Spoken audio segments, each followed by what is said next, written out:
안녕하세요. 저는 박한수입니다. 저는 전쟁을 막는 자입니다. 김정은이가 남침을 한다는 기사가 올 1월 달에 있었죠. 그리고 그 이전부터 작년 말부터 미국은 북핵을 폭격하겠다라는 그런 기사들이 중국이나 영국이나 각국에서 보도가 되었습니다. 그러면 이 전쟁, 미국이 북핵을 폭격하겠다, 또 김정은이는 남침을 하겠다, 이런 배경은 무엇일까요? 바로 그 배경은 북핵이 있죠. 북핵. 또 중요한 거는 박근혜 정부 때 김정은이를 암살하겠다는 그런 아사히 신문의 보도가 있습니다. 그러니까 박근혜 정부는 북한의 반정부 쿠데타 세력에 지원을 해주면서 김정은 암살을 계획했다라고 아사히 신문이 보도를 하죠. 그렇다면은 김정은이 같은 경우에는 남침을 생각을 하겠죠. 왜냐하면은 자기를 암살하려고 하는데 김정은이도 눈에는 눈으로 남침을 계획하게 된다는 것이 사람의 심리 아니겠습니까? 그렇죠? 그래서 또한 미국도 같이 김정은이를 암살하려 했다. 오바마 때나 지금 현 트럼프 정부 때나 김정은이를 암살하려고 했다라고 아사히 신문도 보도를 했고, 또 미 백악관도 그렇게 밝혔습니다. 따라서 김정은이가 스스로가 판단을 할 때 남침을 해야 되겠다라고 판단을 했다라는 것이 증명이 되는 것이죠. 그래서 박근혜 정부 때 개성공단을 철수합니다. 김정은이가 일방적으로 개성공단을 철수하죠. 그리고 나서 개성공단 철수 후 북핵이 고도화로 됩니다. 고도화란 급속도로 북핵이 발전된다, 완성이 된다라는 뜻이죠. 그렇게 김정은이는 북핵 고도화를 이룹니다. 그리고 나서 박근혜 탄핵이 이루어지고 더불어서 김정은이는 그 탄핵 시기 이전부터 북한의 대포동 미사일이나 화성 15 미사일을 지속적으로 실험 발사하고요. 화성 15의 같은 경우에는 시애틀까지 도달하죠. 즉 미 본토까지 북 미사일이 ICBM 미사일이 도달하는 것에 대해서 그렇게 도달했다라고, 시험 발사를 성공했다라고 미국 CNN이 보도를 합니다. 그 정도로 북한은 북핵을 탑재해서 미 본토를 공격할 수 있는 화성 15나 대포동 미사일을 실험 발사하는데 성공하는 거죠. 북한의 같은 경우에는 미국에 대한 견제죠. 우리가 남침을 할 때 미국은 전쟁에 관여하지 말아라, 그렇게 위협적으로 미사일을 미 본토에 실험 발사하는데 성공을 하는 거라고 저는 판단이 듭니다. 그리고 나서 박근혜 전 대통령은 탄핵을 당하지만 저는 이때 탄핵을 반대하면서 박근혜 대통령이 탄핵이 되지 않는 쪽에서 내가 지지를 했죠. 그리고 이제 문재인 정부가 들어섭니다. 저는 문재인 정부를 만든 유력한 분에게 이제 카카오톡이나 이런 내용으로 전달을 해드립니다. 어떤 내용이냐면은 전쟁에 관한 기사들을 첩보를 해서 지속적으로 전달해주고 지금 전쟁이 임박해 있다. 미국이나 중국이나 영국이나 세계의 모든 언론들은 지금 한반도의 전쟁 가능성에 대해서 거의 확실시하는 그런 첩보 중이다라고 실제 기사를 전달해 줍니다. 그리고 김정은이도 작년 11월 달에 북한의 나산 특구, 북한의 나산 특구는요, 그 국제 하나의 그런 도시입니다. 즉 미국이나 뭐 러시아나 중국이나 세계 그런 기업들이 그 나산 특구에서 경제 활동을 하도록 되어 있는데 그 미국이나 그 제 외국인들을 다 추방하는 그런 결정을 하죠. 일단 우선적으로 미국인들을 다 추방하게 결정을 합니다. 그 말은 북한도 무언가 전쟁에 대해서 준비를 하고 있었다는 것이죠. 작년 11월 달의 일입니다. 작년 11월 달에 나산 특구에 있는 미국인들을 그리고 또 외국인들을 추방하겠다는 그런 기사가 나와 있습니다.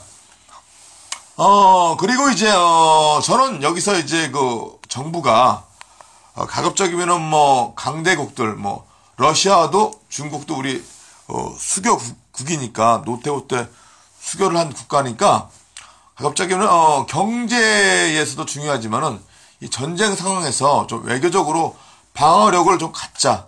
이들이 반대를 하면은 김정은이 남침을 하거나 트럼프가 북핵을 폭격하는데 좀 방어 노선이 될 것이다라고 하면서 문재인 정부를 만드신 최측근에게 좀 제안을 합니다. 좀 이렇게 뉴스가 이런 상황이니까 전쟁 위기 상황에 임박해 있으니까 조금은 주변국들이 방어를 하자.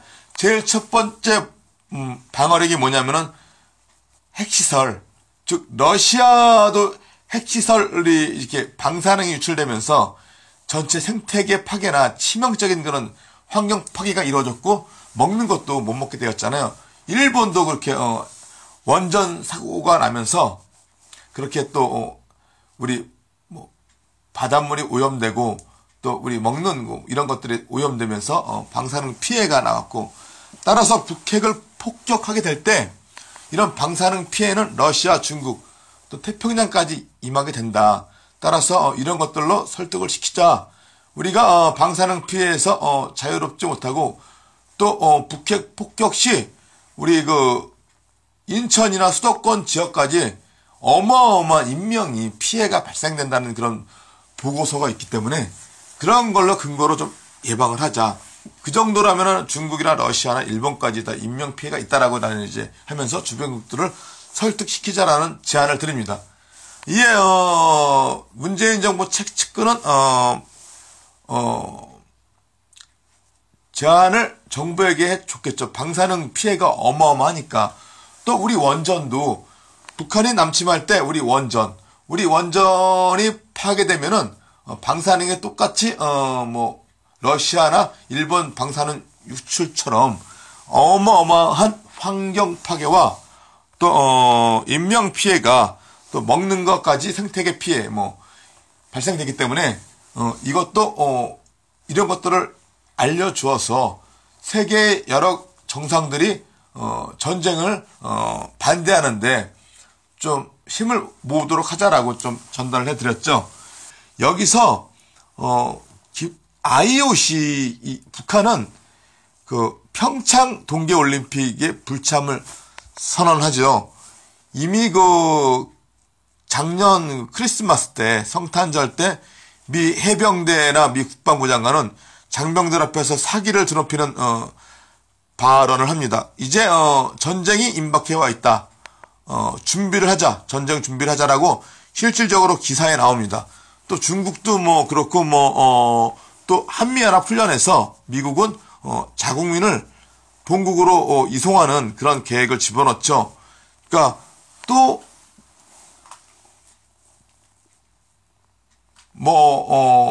아베도 평창 동계올림픽 때 와서 개막식 때 대한민국에 있는 자국민들을 대마도로 대피시키겠다. 대한민국에 있는 일본인들을 자국민이죠. 아베 자국민들 그들을 대마도로 대피하는 그런 허락을 받겠다라고 기사에 나옵니다. 즉 그런 점에서 일본이 자국민을 대피하고 또 미국이 자국민을 대피하는 그런 요소 또 이런 분위기에서 북한의 남침이나 미국이 또 북핵을 폭격하는 것들이 이제 사실적으로 증명이 되죠. 저는 이때 이런 기사들을 첩보하면서 그 문재인 정부 최측근 그분에게 카카오톡으로 이런 내용을 알려드립니다. 직접 뉴스 기사를 첩보해서 전달해 드리는 거죠. 그리고 이제 북한이 평창 동계올림픽에 참여하지 않으면은 전쟁 끝나면은 바로 남침을 한다라고 이제 예측을 하는 거죠. 무슨 말이냐면은 올림픽 전에 전쟁을 하면은 김정은이는 국제사회에서 큰 비난을 받습니다. 그렇죠? 하지만은 올림픽을 끝나고 나서 전쟁을 하면 조금 덜 비난을 받는 거죠. 하지만은 여기서 김정은이가 올림픽에 북한이 참여를 하면은 김정은이 양심이나 국제 여론의 눈치상 원칙상 남침을 못한다는 거죠. 올림픽이 끝나도 남침을 못하게 만드는 것은 바로 김정은 북한이 올림픽에 참여하게 하는 것이다. 그래서 IOC를 통해서 북IOC와 접촉을 하고 북IOC를 설득을 해서 북한이 참여하도록 하자 이렇게 제안을 드렸습니다. 그 제안이 받아줬어요. 그래서 IOC를 통해서 북IOC가 올림픽에 참가를 하겠다. 북한이 올림픽에 참가를 하겠다 결정을 했고 남북한이 이렇게 일본은 단일팀을 구성하면서 올림픽을 성공적으로 개최하는데 여기서 이제 김영철이가 오죠. 그쵸? 올림픽 경기장에. 나는 김영철이를 반대했습니다. 이거 무섭다. 천안함의 그런 주범을 받아주면은 나중에 진짜로 위태로워질 수 있다. 이거 무서운 존재다. 이때 그래서 김영철이가 천안함에 대해서 사죄를 하고 다시는 재발하지 않겠다는 그런 재발 방지 약속도 하고 스스로가 깊게 반성하고 우리 국민들에게 반성을 하지 않는 한 그런 전제 조건이 없는 한 우리 남한에 내려오면 안 된다라고 반대를 했습니다. 또 올림픽이 이제 끝났잖아요. 그렇죠? 올림픽이 끝났을 때도 이제는 더 이상 북한이랑 만나지 말자. 왜냐하면은 올림픽이 북한이 참여했기 때문에 또 좋은 분위기로 끝났기 때문에 김정은이도 양심상 남침을 하지 않을 것이다 라고 나는 이제 어느 정도 이제 조금 마음을 안정을 한 것이죠. 하지만은 정부는 아무튼 첩보를 하고 그러니까 김정은이가 남침을 계속 하거나 트럼프가 미국이 북핵을 폭격을 한다든가 아니면은 비핵화의 이런 과정 속에서 북한이랑 계속 회담도 하고 있고 어떤 합의도 있지만은 나는 이런 것들 군사 합의조차도 상당히 조금은 법률적이나 어떤 원칙적인 요소 또 적국이라는 그런 개념에서 상당히 우려를 표명하고 반대를 계속 제안드리고 있습니다. 반대. 박근혜 때로 돌려놓자. 왜냐하면은 이 북한은 우리가 적대행위를 지금 금지했다고 하지만은 북한은 사실상 우리 사드 배치상 북한을 적국으로 사드를 배치했고 미국도 러시아 무기를 쓰는 북한을 우주 무기 체제 우주 체제에서 적국으로 간주하고 원래 MD 체제에서 그 쪽이 이미 적국이고 반대쪽이기 때문에 우리 한미연합 훈련 작전계획 5027에서 북한은 적국으로 이미 또 정해져 있기 때문에 군사회담 자체가 나중에 문제가 될 수 있다라고 보았고 반대를 했다는 것입니다. 같이 할 수 없는 관계라는 것이죠. 암만 서로가 적대행위를 금지했지만은 사실상 우리의 군사훈련 체제나 작전계획 체제나 이 무기 체제에서 적국이기 때문에 사실상 이 남북한이 같이 관계를 해서 뭐 한다는 자체가 앞뒤가 맞지 않고 원칙이 맞지 않다라고 본 것이죠.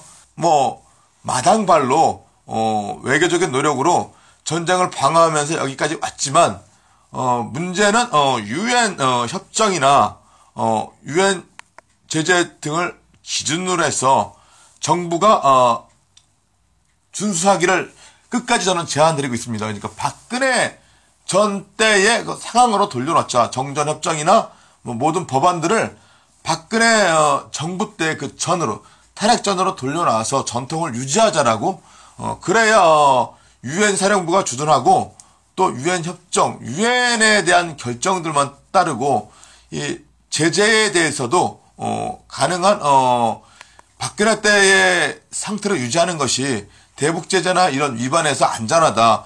이 철도도 있잖아요. 철도도 그 안에 수송이 될 경우 지금도 대북제재 위반의 요소가 충분히 있다라고 언론에 보도하고 있고, 제 판단에는 이제 거기서 석탄이나 에너지나 이런 수송이 될 때 대북제재 위반이 100% 된다고 보거든요. 이런 것들에 대해서 박근혜 전 체제로 완전히 정전협정을 유지하고 돌려놓고 GP도 다 돌려놓고 법도 돌려놓고 모든 전통을 유지하는 쪽으로 돌아가자라고 제안을 끝까지 드리고 있습니다. 물론 제가 드리는 방법은 실질적인 뉴스와 이 검색에 의해서 나온 URL, 주소창에 있는 주소를 전체 복사를 해서 헤드라인을 입력을 하고, 그 기사의 헤드라인을 입력을 하고 출처를 URL 주소를 집어넣어서 그 기사 내용만 전달해주고 있습니다. 카카오톡으로. 그렇게 문재인 정부가 보고 실질적으로 정책에서 판단하고 국정원처럼 또 이렇게 첩보하고 바르게 볼 수 있도록, 오판하지 않도록 그런 일을 하고 있습니다. 따라서 국가 전복을 막고 이렇게 또 특히 그 이전에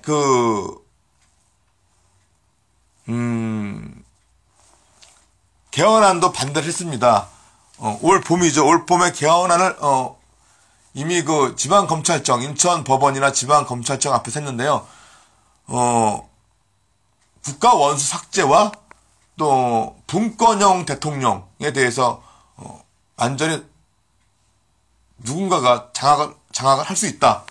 즉 대통령 권한이 약화가 되면은 혹시 국가 전복을 꾀하는 세력들에 의해서 장악이 될 수 있다라고 우려를 표명을 했고요. 또한 이 연방제에 대해서도 자칫 법률 위반 요소가 있으니까 위헌의 요소가 있고, 또 그 절차에 대해서도 위헌의 요소가 있고, 헌법 제3조를 근간해서 연방제도 위헌의 요소가 있고, 또 이 절차에 대해서 그 개헌 절차에 대해서도 위헌이나 민주주의적인 부분에서 위배되는 부분이 있기 때문에 가능한 한 개헌안을 반대했습니다. 이런 걸 근거. 네, 오늘은 2018년도 12월 14일 저는 박한수입니다.